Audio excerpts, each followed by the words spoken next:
So it's one of the hottest days of the day, of the week, of the year in the UK at the moment, and I'm sat on the floor in the baking hot sun with this thing. This is the ESKUTE, the brand new ESKUTE Netuno Pro. This is the big boy, or the big brother to the standard Netuno. This comes with a mid Befang motor, which puts out quite a lot of power. It doesn't give me, it's got a torque sensor, but I don't actually know what the power it's putting out. I will have a look. I think it's something like 80 Newton meters of power, but I'll put it up on the screen for you anyway. It's got a 520 watt hour battery, gives a range of about 80 miles. It's got a Befang LCD screen with full controls on the thumb. It's got a 9-speed rear sprocket, which is an 11 to 32 tooth, so that should give me a better low gear and a better high gear. It's also driven from the mid range, so from the mid, so it should be able to put the power into each gear rather than a rear hub. We've got mud guards. It comes with a stand, obviously front wheel, quick release, full toolkit with all your spanners from 10mm to 17mm, a flat edge, a Phillips, Allen keys. It's got a battery powered rear light. It's got a front light built in. Now I wish ESKUTE would actually build the rear light in, because you're going to turn the front light on the power controls. Very simple, but you still got to stop the light to turn the back one on. So please, ESKUTE, in the future, let's see a little red LED somewhere underneath that seat. You've also got your power pack for charging your battery as well. You've got power assist levels on this thing from 1 to 5. It's got 9 gears, like I said, maximum speed of 15.5 in the UK. It weighs 27.5 kilograms. And it will take a max load of 125 kilograms. Should be all right for this little bit of a belly hang sitting on it. Recommended rider heights between 160 and 200 centimeters. So that's pretty big range, really. They're quite tall bikes, the ESKUTE bike. So if you're quite a tall rider, you're fine. If you're a shorter rider like me, I'm 5'8". I ride it no problems. Denise is only 5'4", 5'6". She's only tiny, Denise, my wife, and she rides one okay as well. But you've got to remember that they're quite a big bike. This bike retails at £1,899 at the moment. There's a discount of £100 on there. Also, if you use my code Compton50, it will get you a discount off any of their bikes on their range. I'm not sure if you can use a discount on a discount. That's the only problem. So yeah, I'm going to put this thing together. I'm going to speed things up and put it together and show you. Yes, it's 80 Newton meters of torque, so it's quite a powerful motor. So I'm going to speed things up. I'm going to just quickly put a time lapse on now, put this thing together in front of you, and then I'm going to give you a quick run over of what you've got to do and how you've got to do it. Basically, you've got to fit your pedals to your pedal arms, left and right. You have the opposite threads. The handlebars have got to go on the headstock. Your headstock has to be spun round so it's facing forwards. And then you have to put your front wheel on. That's all you got to do. Handlebars, pedals, and front wheel. Dead easy. So I'll speed us up, get us through this, get it done. I'll time myself and see how long it takes. It's now 20:31. Let's see how long it takes me to put together.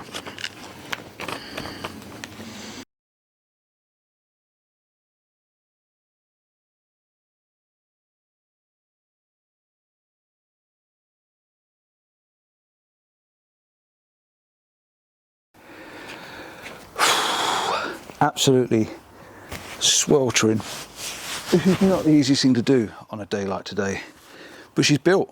There she is. She is made, tidied up. I've put the mud guards on so you can see what they look like as well. So front back mud guard, front mud guard. I haven't put the light on. The light will go underneath the seat. Pedals are on. Everything's done. Your keys are attached to the handlebars for unlocking your battery. Yeah, I'm going to bring the camera down now and just show you a couple of the things that I struggled a little bit with. I didn't read the manual, as you know. I've just put it together, but there's a couple of little things I just want to explain to you what you've got to look out for, just in case you come up with the same issues or the same problems as what I did. And one of them, the biggest one, is the handlebars. When I was doing the handlebars, you had to make sure you get them the right way around. So I'm just going to bring the camera down here and show you. Right, so let's get up a little bit closer. Let's start off with the pedals first of all. The pedals have a very small letter on them there, R. That's for the right hand pedal, because the thread will go forwards, which is normal. And then the left hand pedal will have an L on it, because that thread also goes forward. It's an opposite thread, so you need to make sure you get the left and the right on the right side, otherwise you'll struggle. The stand, take these 2 screws out, just take them out the stand, poke them through the holes and screw them back in again and do them up tight. There is an adjuster on there if you need to drop it or lower it, or higher or lower it. The handlebars, right, so what do we have to do on here? Let's come out a little bit for you. So we have to undo the 2 headstock screws on there with the Allen key and spin this round because it's facing back the other way. Don't spin it round because your forks will be facing the wrong direction. You must remember to get your forks behind your brace, okay, otherwise it'll be back to front. Okay, your brakes need to be going forwards, so your brake pad has to be on the back of the forks, not the front. Okay, so spin this round so it's facing forwards. You then got to drop up the handlebars to the top, so you have to undo 4 little screws there. They're all stainless steel. Undo the 4 screws. So one of the problems I had is I took this off and I put it down on the floor, and when I picked it back up again I had it upside down. The 2 at the top are slightly narrower than the 2 at the bottom. Okay, so do remember that the 2 at the top are slightly narrower, so get that one the right way around. You then have to set your handlebars so your handlebars are tilting the right direction. So first of all I had them on and they were facing the wrong way, so I thought that's strange, so I turned them round and then they were facing the wrong way again. So I turned them round, and what had to be done is tilted all the way over. They were actually tilted back facing me, so I had to spin them forwards because this, the Bifang controller, was loose. There's 2 little screws on the front that you have to tighten up as well. So that's just for getting it level. I don't know until I ride it. I don't know whether that's in the right place or not. I might be able to tilt it forward or back. Same with the controller here. It's slightly loose. You just need to get the Allen key on the back to get that in the position that suits your thumb. Same with your grips. Everything has to be fitting in the right place. At the moment they seem a bit high. I prefer them lower so I can get my hands down. So I need to either tilt my handlebars forward or I need to tilt my grips and my levers forward. The levers have got a nice feel to them as well, and the thumb switch is for the gears on the bottom. So you need to get all these in the right position, preferably facing forward, so when you're stood up on the bike you can reach them. Okay, so you need to set this up when you're actually sitting on the bike and riding it. You can higher and lower it by taking the shims out. You take the plug out the top, undo that, take the headstock off, or the stem, move these shims, put the shims back on the top and put it back together again. So if you want to lower the handlebars you can. The seat's very easy to lower. You literally just undo this, spin it around a couple of times, push it back in so it's nice and tight, and there's a little bit of dust on there. So you need to get the seat again, you need to be sat on the bike, you need to get the seat in the position you want to get it onto, and you can see it's a nice springy seat. The mud guard, if you do want the mud guard on there, it's just a simple screw in the side there, and then you just adjust it to where you want it on there. And on the front one, you take this screw out. Can be a little bit difficult to get to, but you undo that screw. Once you've loosened it, you put your little headlight on the front there, and the headlight again has to be tightened up. Get it in the position you need it, so it needs to be dark, get it where you level it. Do it up nice and tight there, do the screw up nice and tight on the side, and then your mud guard just fits in behind that. And again, I'll probably take these off because I probably won't use them, but they're nice, they look good. What else do we have to do? Yes, the front.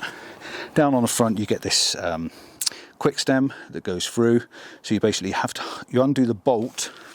Let me just show you, it's in the box. You have to undo this bolt that's bolting these 2 forks together, a safety thing, stop the forks from getting damaged. Now one of these was dead tight, so when I undone one side, the other side was just spinning, it was turning the whole lot, which wasn't very easy, so I had to do this one back up tight, lock that one off to undo this one, and then I could undo that one. So I was struggling getting that off at first until I worked out I had to do that one back up and break that one loose and get it undone. So yeah, you might have to struggle with that. Two spanners would be easy, but I only had one on me at the time and I didn't want to go and find another one. Right, so that comes out, the stem goes in. Make sure you get one spring either side. There's a spring that goes in this side, a spring that goes in that side. You can see in their little concave springs, and they sort of wider on one side than the other. So just slide one off, slide it on the other side, and then do it back up. Okay, that's simple. Forks drop in, make sure your disc goes between your pads and not on one side or the other, goes between.